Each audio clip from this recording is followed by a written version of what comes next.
everyone, and welcome back to Kelly's Kitchen on Big OGGIE World.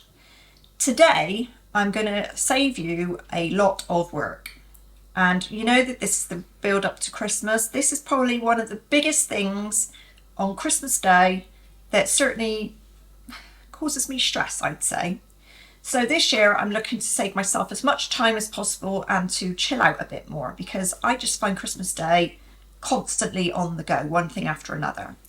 So this recipe is coming to you in December. I'm making this in December, and it's because I've already tried and tested it. And I did that because I didn't want to tell you to do something that you then do, and then when it came to Christmas Day and you tried to recreate it, it all went horribly wrong and you had either no roast potatoes for your family or they were rubbish. Don't blame the OGGIEs for your Christmas disaster. So we have tried these. I have made them, and I've also frozen them, and then I reheated them, which is the whole point of this. This is called triple cooked roast potatoes. Now we all know that when you triple cook chips, they come out lush, and the potatoes are exactly the same. No comparison to just ordinary roast potatoes, in my opinion. And actually we've got a teenager who thought they were amazing, and he's fussy, so if he says they're good, they must be good. They were very good. They were excellent. So it's so simple. All you need literally is three things. Your potatoes, which need to be either Maris Piper or King Edward's. We're using Maris Piper. You need beef dripping or goose fat or vegetable oil, whichever you prefer.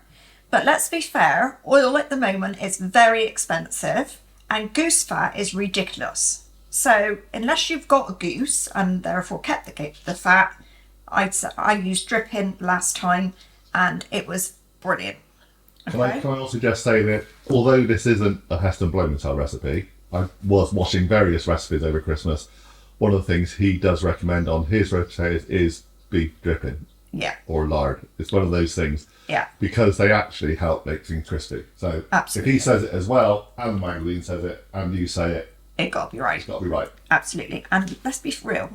Beef dripping, cheap as chips. It really is cheap. I can't get it in Sainsbury's. Sainsbury's don't sell it for some reason, but you can get it in Tesco's, and you certainly can get it in your butcher's.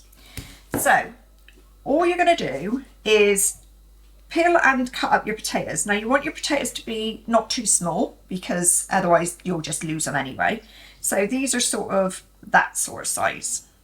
And they're all approximately the same size. Then what you're going to do is put your potatoes into a pan of already boiling water. And that's important, because that is one mistake I did make. As many of you know, or I think I know, but I don't know where I know it from, I was always taught that vegetables that grow beneath the ground go into cold water to be brought to the boil, and things that grow above the ground, like cabbage and cauliflower and broccoli, that sort of thing, goes into boiling water. The problem with Maris Piper potatoes is because they're a floury potato, you want the outsides to be fluffy and gnarly, if you like, but you don't want them to be so soft that they just fall apart. So when I put them into cold water and brought them to the boil, I was dicing with death, quite frankly. They were a bit self-destruct. Yeah, they were. So I tried it the other way, it's much better. So put them into a large saucepan full of boiling salted water. Don't overcrowd them. If you need to do it in 2 batches, do so, okay? And then whilst those are boiling, they need to boil for 6 to 8 minutes maximum. And you're going to keep an eye on them to make sure that the outsides are going soft, but they're not breaking up. Then you're going to drain them, put them back into the pan and let them steam for a few minutes, and then we're going to shake them up. And when we shake them, we're going to add our magic ingredients, which in this case is semolina. Only about 2 tablespoons for the whole pan. So you're not going to have like a load of stodge. It's not going to be like that. If you don't have semolina and you don't ever use semolina, you could use plain flour. But semolina gives that little bit more texture, and it was delicious. After you have done that, we're going to roast them, obviously, and you're going to roast them in 20-minute intervals and turn them. So they're going to roast for about 50 to 60 minutes in 20-minute intervals, and then we're going to take them out, put them onto a plate, let them cool completely, and this is the clever bit. We're then going to put them into a freezer-proof container on a single layer, so a single layer, then put some parchment or something on top, another single layer, and do it like that. And you can freeze these for up to 3 months. When you need them for your Christmas dinner, you don't need to defrost them. You literally take them out of the freezer, you put them into a roasting tray. At that point, you won't need any additional fat or anything, so just a dry roasting tray, and you put them back in the oven at about 180 for 30-ish minutes, 30 to 40 minutes, depending on how big your potatoes are. And they will be absolutely stunningly amazing. They'll be crisp and golden on the outside, light and fluffy on the middle. Perfect. 30 minutes, guys, on Christmas Day. Come on, that's got to be worth doing, isn't it? And to be honest, if you don't trust us, try these now. We're going to put these on quite early. Yeah, as quickly as we can. Give them a test. Test Do them them out. yourself, stick them in the freezer for a couple of days, pull them out, give them a Which is what test. we did. We ate them fresh from the oven and they were lovely. delicious. And then we froze them and I left them in the freezer for a couple of weeks just to see. And yeah, perfect. So my pan is boiling. I'm going to transfer these in and I'll come back to you in 6 to 8 minutes once they're cooked. Okay, so once they went into the boiling water, obviously the water went off the boil, so I brought it back to the boil, and mine have been in for 7 minutes. They're currently in the colander steaming. You can probably see that they're a little bit fluffy on the outside, but they've still maintained their shape, which is exactly what you want. So I'm going to give these a few more minutes and then we'll do the next part. Whilst this is steaming, I've got my oven on and it's reached 200 degrees and I've melted my fat in the pan. So that's ready to go too. Okay, so they've now steamed for a little while and you can see they're a bit fluffy. So we're going to put them back in the saucepan, kind of gently, don't just bung them in. Like that. Don't be afraid of the fact they look a bit broken, because that is part of the thing. And then Roughed up a bit. roughed up is what we like. We are going to get a couple of tablespoons of semolina, sprinkle it in.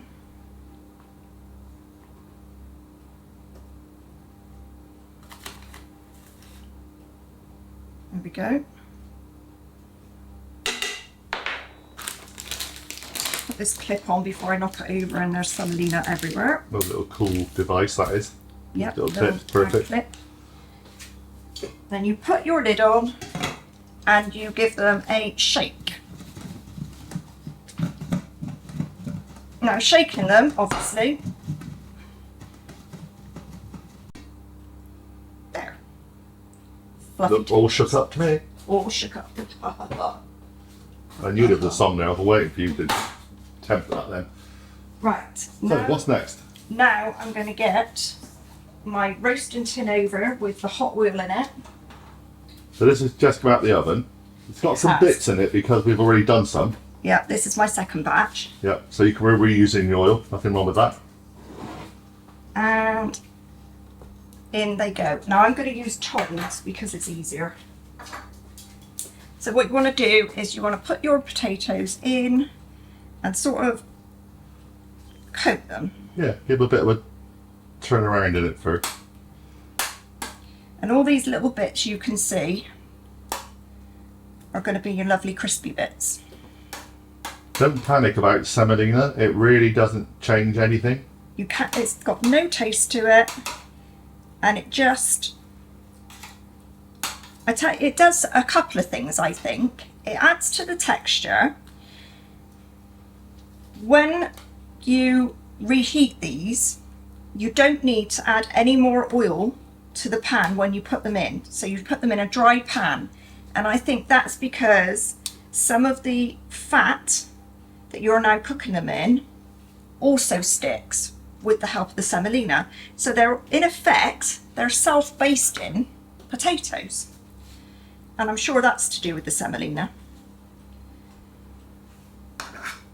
So once I've done this, I will put them into the oven at 200 degrees and leave them for 20 minutes. After 20 minutes, I'll take them out, turn them again, put them back in for another 20 minutes. After that 20 minutes, I'll take them out, turn them again. So that's three times you're turning them in effect. Well, twice in this time. And then that's your hour done. That's the hour. They should be ready then. They go back in for the final 10 minutes just to finish off. I mean, if yours are smaller and they're already cooked, then that's absolutely fine. And that's when you just take them out, scoop them out of the fat, put them onto a plate or something to cool, and your job is done. I do find part of the problem with Christmas Day, any kind of large roast dinner, whichever time of the year you do one, is the timing of all the different items in probably just one oven. So all the space is taken up by a turkey. You can't fit your roast potatoes in, then you're not sure how long to your roast potatoes, different heat. That's the problem, is the heat, I think, because most people will have a turkey or something like that, which takes up most of the oven space. So, and I know that you take your turkey out and you rest it, and whilst it's resting, you can up the temperature and put your roasters in and that then. But why would you go through all that hassle if you can literally have them ready and put them in for just half an hour? It's warm them through, really. While you're doing your vegetables. It's just, I just think it's perfect. I was very sceptical to start off with, which is why we tried them first. Yeah, because you are a traditionalist. You are a let's do everything on the morning. Absolutely. But as I said, I just find Christmas it's tricky when you've got youngsters. I mean, ours are grown up now, but it's sort of like if you don't get up at the crack of dawn and start the day off, it's like one thing runs into the next thing, So it's like get breakfast done so that you can then start preparing dinner. And we don't eat early in the day. We don't usually eat until probably 3 o'clock or so. We're quite laid back about it, but then if you've got lots of guests coming in things, they expect to be exactly at a certain time. And you know, you need to take into consideration other people.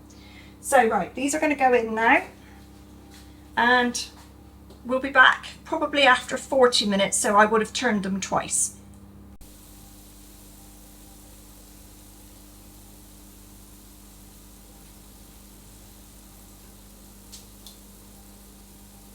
Okay, so the potatoes are done. They have been in the oven for 50 minutes. And as you can see, they're lovely golden brown. They've got nice crispy bits on them. And they're soft inside, like flowery little pillows. So the next thing you do is you take them out, put them on a plate. I've put a bit of kitchen roll just to soak up any excess fat. Take them out, let them dry, not dry, let them cool completely. And once they're completely cool, you can then package them up for the freezer. So I've got a large Tupperware, well, it's not Tupperware, but that type of container. I'll just show you. One of those click lock type boxes. I'll put a layer of greaseproof paper in the bottom, put a single layer of potatoes, put another layer of greaseproof, put another layer of potatoes, and they will go in the freezer, and they can stay there for at least up to 3 months. I mean, obviously they won't because you'll eat them, but you've got them ready. So all you do when you need them is take them out, put them straight in the oven at 180 in a tray, no added fat or anything. They will be absolutely fine, and heat them for 30-35 minutes until they're hot through. As I said, I'm doing this purely for Christmas, but after trying them before, this is obviously the 3rd batch now, I think I'm going to try and keep some in the freezer, because it's perfect if you like to do like a roast midweek or something and you're busy working or that sort of thing. literally come home, out the freezer, into the oven, half an hour later, you've got roast potatoes on the table. I mean, that's just brilliant. They're like homemade Aunt Bess's, but better. It is, and it is literally the same sort of time frame as you would for Aunt Bessie. But they're better. But they're better. Absolutely, they're better. So I really hope you enjoy these. Do give them a try. If you're still a bit weary, because obviously Christmas Day is a big deal and it's a big dinner, and although it's only a big roast, people sort of work the whole year towards this big meal. So give them a try beforehand if you're not sure. I promise you, you won't be disappointed. And let us know how you get on. And have a really lovely Christmas Day with a little bit less stress. That's what I say anyway. So, if you've not subscribed, please do so. If you like this video, give us a thumbs up. If you have subscribed, make sure you've hit the notification bell so you can see when stuff's coming. At the moment, things are coming thick and fast, as you know, every day up to the 23rd. And we'll see what's next. So thanks for coming, and we will see you all again tomorrow. Bye for now.